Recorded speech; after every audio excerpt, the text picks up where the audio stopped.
हवामान अंदाज आणि शेतीविषयक माहिती या यूट्यूब चॅनलमध्ये मी दादा सुगाने आपले सर्वांचे स्वागत करत आहे.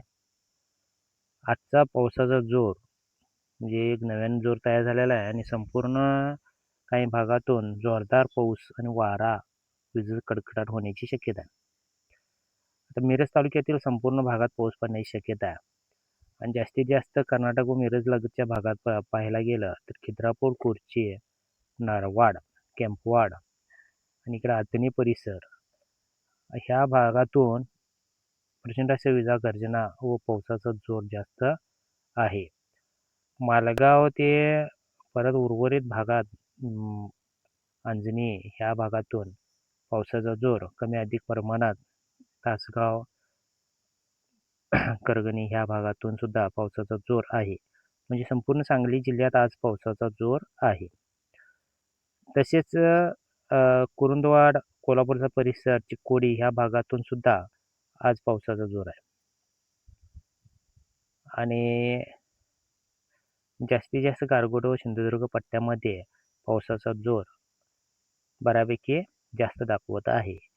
सिंधुदुर्ग पट्ट्यामध्ये कणकवली, सावंतवाडी, साखळी, गोवाचा काही परिसर, चंदगड आणि बेळगावचा पट्टा, दुर्ग, खानापूर परिसर आणि कर्नाटकचा पश्चिम बाजूने पावसाचा जोर जास्त दाखवत आहे. हा पाऊस प्रचंड विजा आणि वादळी वाऱ्यासहित असणार आहे. ताशी काही ठिकाणी 51 ते 55 किलोमीटर वाऱ्याचा वेग असायची शक्यता आज दाखवत आहे. चिपळूण, खेड, महाबळेश्वर ह्या पट्ट्यात सुद्धा पावसाचा जोर असणार आहे. दापोली आणि इकडे माणगाव ह्या पट्ट्यातून सुद्धा पावसाचा जोर जास्त राहणार आहे.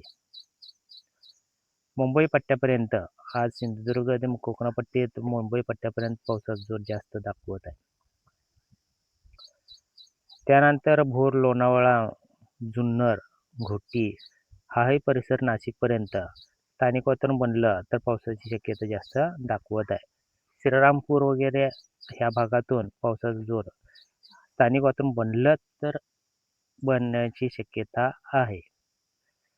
उर्वरित भागात 41 ते 42, 45 पर्यंत तापमान वाढण्याची शक्यता आहे. हा 24 तासाचा पावसाचा अंदाज. कोल्हापूर ह्या भागातून सुद्धा पावसाचा जोर आहे. विजापूर पट्ट्यात सुद्धा पावसाचा जोर आहे. पण ह्या पट्ट्यात स्थानिक वातावरण बनलं तर पावसाची शक्यता जास्त आहे. 24 तासामध्ये एवढंच. असेच नवीन अपडेट पाहण्यासाठी चॅनल सबस्क्राईब करून ठेवा. व्हिडिओला लाईक करत चला. धन्यवाद.